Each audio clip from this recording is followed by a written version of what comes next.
Oy, magandang gabi sa inyong lahat. Ito na naman tayo ngayon. Ah, gulong-gulo na naman ngayon. Okay?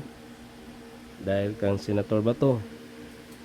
Alam nyo, si Senator Bato, matapang yan. Dating sundalo, marami ng pinagdaanan. Huwag nyo naman ganunin. Kayo kapwa niya sundalo, kapwa nyo pulis, kapwa nyo uniform personnel. Huwag naman kayong ganon. Alam ko, inutusan lang kayo. Pero huwag nyo pakasalan ang trabaho nyo. Kasi meron tayong hangganan. Alam nyo, sa ngayon, ang ating gobyerno, wala nang patutunguhan. Pag nakaupo na, pag maalis na yung mga, alam nyo na, pag mawala na yung mga, alam nyo na rin saan kayo pupulutin. Pag nakaupo na sino, yan, ano nang mangyari sa inyo. Huwag naman kayong ganon. Ilagay nyo sa tama. Huwag nyo ilagay ang tama sa mali. Alam nyo ng mali, papasukin nyo pa rin. Alam nyo, ang ginagawa nyo ngayon is mali. Maling-mali. Huwag nyo namang gawing Panginoon ang inyong sinusunod ngayon. Huwag nyo gawing Panginoon. Alam nyo naman, guys, maawa kayo sa sarili ninyo. Alam ko, pera lang yan. Pag mawala na yung pera na yan, mawala na yung kapangyarihan ng inyong sinusunod, saan kayo? Saan kayo? Maawa naman kayo sa sarili nyo, pamilya nyo, mga anak nyo, pamangkin nyo, lahat ng mga asawa nyo. Guys, alam nyo naman, mali yung ginagawa ninyo. Huwag nyo naman gawing tanga yung mga tao. Kayo mismo, ginagawa nyo tanga yung sarili ninyo. Huwag naman ganun. Huwag nyo pakasalan ang trabaho ninyo ngayon. Kasi merong hangganan yan. Ang nakaupo ngayon, alam ko, dun, alam ko, ganun siya ngayon. Pero, pag magganon na yan siya, wala na kayong magagawa. I don't know kung saan kayo pupunta. Mga congressman, alam nyo naman yan. Ngayon, nakatanggap kayo ng mga mararaming biyaya. Nakatanggap kayo ng maraming biyaya ngayon. Alam ko, pinipilit ninyong babagsakin si Inday Sara. Pinipilit ninyong tanggalin ang kapangyarihan ng Duterte. Ngayon lang yan. Pero hindi nyo kayang hindi nyo kayang tanggalin ang kapangyarihan ng Duterte. Alam ninyo kung hanggang saan kayo. Kahit anong gawin ninyong mga kamalian, wala kayong makikitang mali sa Duterte. Dahil lahat ng ginagawa ni Duterte ay nakadetalye na yan lahat. Kayo, gumagawa kayo ng mga kaso, pero naghahanap pa kayo ng ebidensya. Impeach, Diyos ko, ilang impeach nang ginagawa ninyo. Ngayon, gagawa na naman kayo, bumuboto kayo sa impeachment. Pero ang lahat ng bumuboto sa impeachment, ewan ko sa inyo. Pinakasalan nyo yung trabaho nyo, pinakasalan nyo yung ginagawa ninyo. Pagdating ng panahon sa distrito ninyo, kawawa kayo. Sa totoo lang, si mga senator, anong nangyari ngayon sa Senado? Lahat ng mga uniform personnel na nandyan ngayon sa Senado, guys, alam nyo naman ang tama o mali. Nagpadala kayo sa mga taong sakim sa kapangyarihan. Nagpadala kayo sa mga taong sakim sa kapangyarihan. Yan lang ang mali ninyo. Pag nakaupo na si Inday Sara, saan kayo pupulutin? Anong mga kaso ang nakahintay sa inyo? Guys, ako lang nalungkot sa inyo. Ako lang din nalungkot sa inyo. Hindi ninyo iniisip ang mga utak ninyo kung ano ang mangyari. 6 na taon, I don't know kung 6 na taon lang taman si Bongbong Marcos. Diyos ko. Ipanunumpa ko sa inyo ngayong gabi. Ano ang mga ginagawa ninyong kasalanan? Anong mga ginagawa ninyong kamalian sa Duterte administrasyon? Sa Duterte family? Kung gusto niyo lang ng kaso, gusto niyo lang korupsyon, tanungin niyo sa sarili ninyo kung ano ba ang nakikita niyo sa administrasyon ngayon. Tanungin niyo sarili ninyo, gumawa kayo ng mali laban sa mga Duterte family. Tanungin niyo sarili ninyo. May karma rin kayo. Yan ang masasabi ko sa inyo. May karma din kayo. May Panginoon na nakapanood sa inyo. Huwag niyong sabihin na tama yung mga ginawa ninyo laban sa Duterte. Yan lang ang masasabi ko sa inyo. Ito in my heart. Pag ang Panginoon na ang gumaganti sa inyo, lintik lang na walang ganti. Alam niyo ang tama o mali, pero ang mali ginagawa ninyong tama. Alam niyo na yan, mga senator, mga congressman na against sa Duterte family. Dapat matuwa kayo dahil pinaganda ang ating bayan, ang ating Pilipinas panahon ni PRD o ni Tatay Digong. Pero anong ginawa ninyo? Dahil nasagasaan kayo, dahil sakim kayo sa kapangyarihan,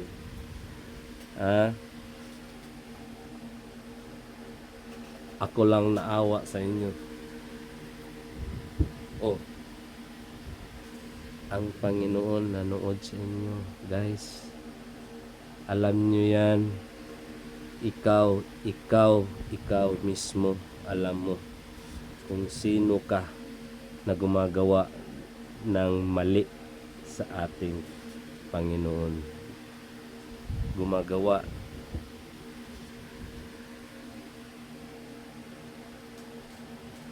at gumagawa ng mali at tumatanggap ng pera ng kaban ng bayan. Pera na hindi mo pinagpawisan. Pera na wala kang ginagawang kahirapan. Alam mo yan kung hanggang saan yung pera na tinatanggap mo.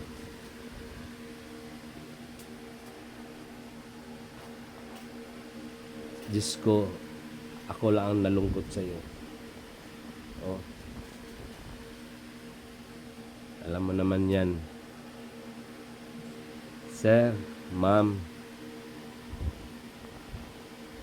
especially sa ating mga uniform personnel sa Luzon, mga opisyal, dapat kayo ang iniidolo ng mga kabataan ngayon. Pero ano ang nakikita sa mga kabataan ngayon? Sakim kayo sa kapangyarihan, sakim kayo sa pera. Alam nyo, sakim kayo sa pera. Huwag niyong pakasalan ang inyong trabaho ngayon dahil may hangganan yan. Hanggang saan lang kayo? Ngayon lang kayo. Ngayon lang kayo. Ilang taon na lang.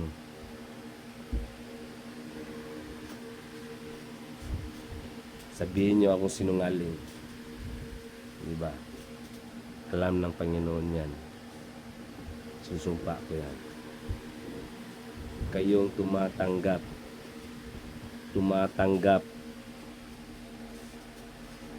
ng pera na galing sa bayan, na pinaghirapan ng bayan ng Pilipino, pinaghirapan ng mamayanang Pilipino.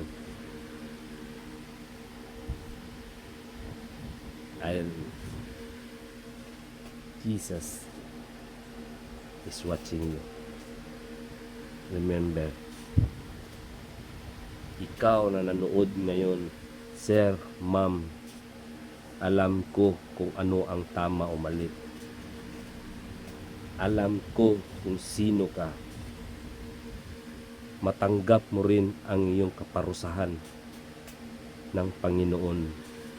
Pagdating ng panahon, ngayon kayo ang may hawak ng kapangyarihan. Pagdating ng panahon, saan kayo pupulutin? Limpak-limpak na mga malas at mga sakit ang maaabot sa inyo. Alam nyo yan. Alam nyo kung saan kayo, hanggang saan lang kayo. Hindi mo, Diyos, alam nyo, hindi na kayo naawa sa mga pamilya nyo. Hindi na kayo naawa sa mga pamilya nyo. Ang pinapakain nyo sa mga pamilya nyo, binubuhay sa pamilya nyo, mga anak, hindi kayo nahiya. Hindi kayo nahiya, guys. Hindi kayo nahiya. Ang Panginoon, kung sino ka man, ma'am, sir, kung sino ka man,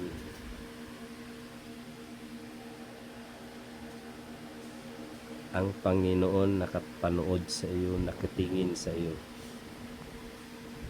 Harapin mo ang iyong kaparusahan na tumatanggap ka ng di dapat sa iyo. Ang kapangyarihan nyo lang, ang kapangyarihan nyo ngayon ay hanggang ilang taon na lang. Ngayon, ma'am, sir,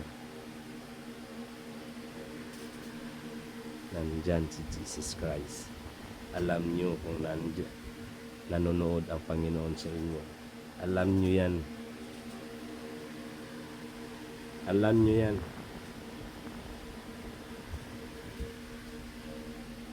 Magsisisi ka rin. Magsisisi rin kayo, mga uniform personnel. Alam nyo naman yan kung sino ang pinoprotektahan ninyo. Ang dapat protektahan nyo ang bayang Pilipino. Bakit kayo protekta sa isang tao, dalawang tao, o ilang tao?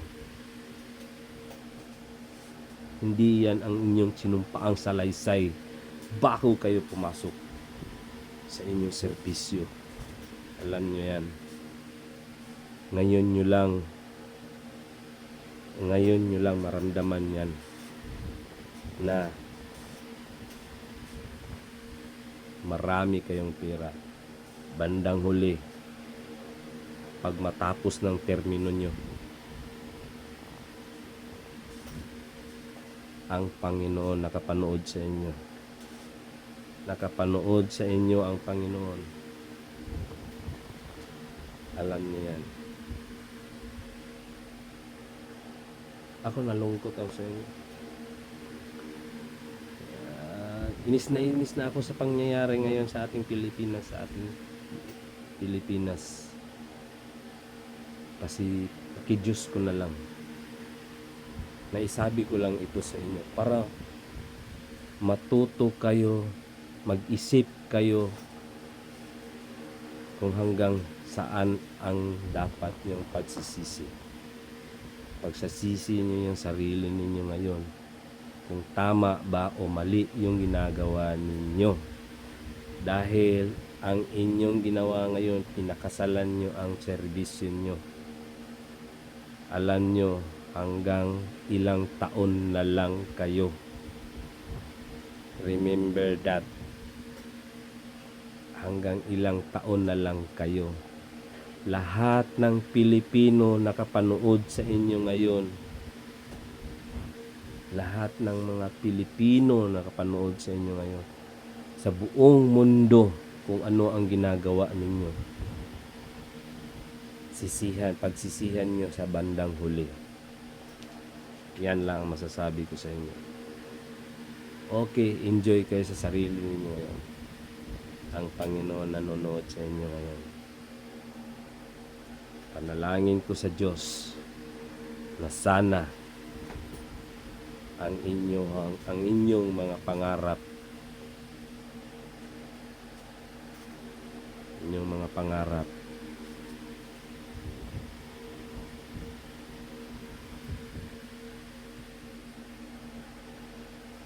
pangarap, yan, panalangin ko sa Panginoon ng ginagawa ninyo ngayon, ang inyong pinapangarap na ang tama gawin nyong mali dahil sa sakim na inyong ginagawa ninyo ngayon. Ang inyong Panginoon ngayon, isang Satanas, isang sakim. Hindi na kayo nag-iisip ng Panginoon, hindi na kayo nag-iisip ni Jesus Christ. Ang iniisip ninyo si Satanas na. Kayong nakatanggap, congressman man o senator o mga official personnel or uniform. Yan lang. O shalala samrara. Tanggapin nyo ang kaparusahan ng Panginoon sa inyong mga ginagawa ngayon. Pakasalan nyo ang inyong mga ginagawa ngayon. Alam nyo kung hanggang saan na lang kayo. Jesus name. Paalam mga sakim sa kapangyarihan ng ating administrasyon ngayon. Ikaw, huwag mong sabihin na patuloy mo yung paglilingkod mo ngayon. May hangganan ka na. Ang Panginoon nakatingin sa iyo kung ano ang mangyayari sa iyo. Alam mo, dinadahan-dahan ka na niyang kukunin sa mga sakit, mga isip, mga damdamin na nangyari sa iyong sarili ngayon. Alam ko marami ka nang iniindang mga sakit. Yan ang kaparusahan ng Panginoon. Yan ang ginagawa ng Panginoon sa mga taong sakim ng kapangyarihan. Good luck sa inyo. Sana maano yung mga isip nyo ngayon. Pagsisi kayo. Humingi kayo ng tawad ng Panginoon. Humingi kayo ng tawad sa Panginoon. May panahon pa na mapatawad kayo. Especially na yung tumatanggap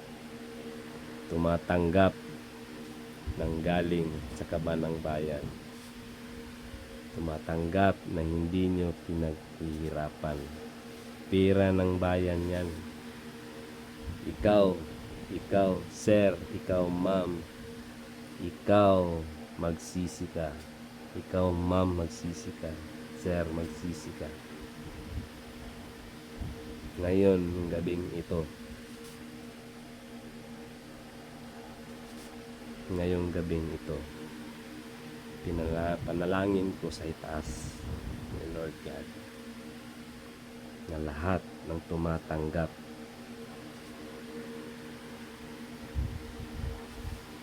ng galing kaban ng bayan. Ma'am, sir, magsisi kayo. Ayaw niyong humingi ng tawad ng Panginoon. Magsisi kayo sa buong pamilya niyo. Kung anong pinakain ninyo sa inyong pamilya, kung galing ba sa kaban ng bayan, magsisi kayo. Mas maigi humingi kayo ng tawad sa Panginoon. Ako, ultimo lang, ordinaryong tao lang ako. Pero hindi nyo lang alam. Pag humihiling ako sa Panginoon, may kalalagyan kayo. Ang kaparusahan ng Panginoon darating at darating sa inyong sarili.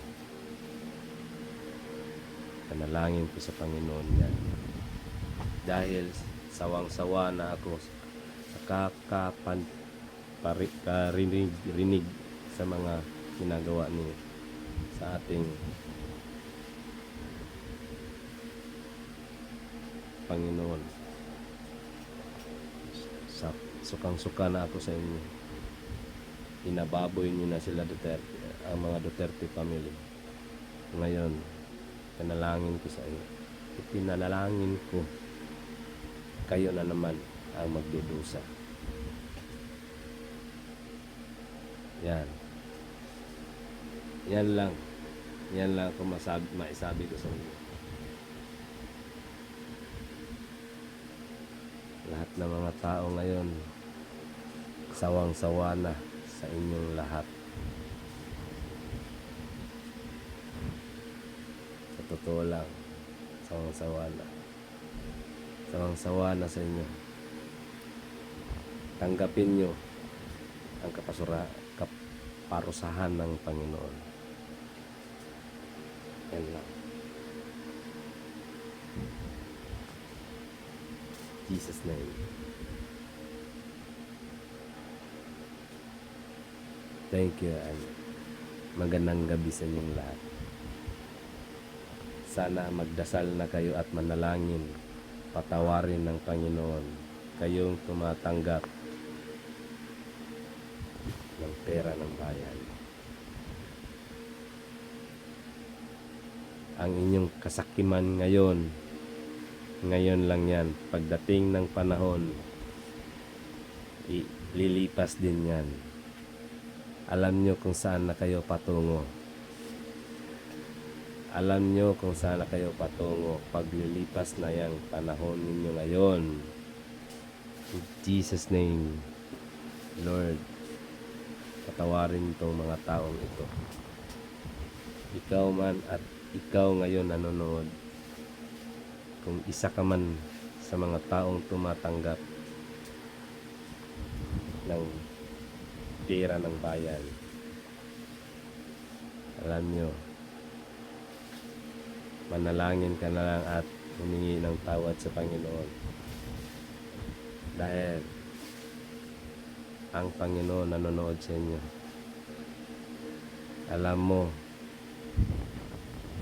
at alam mo na may Panginoon. Kung hindi ka maniwala na may Panginoon, maniwala ka kang Lucifer, lalong-lalo na ang kasalanan mo, magdudusa ka. Yan lang. Yan lang. Amen. Thank you. Bye.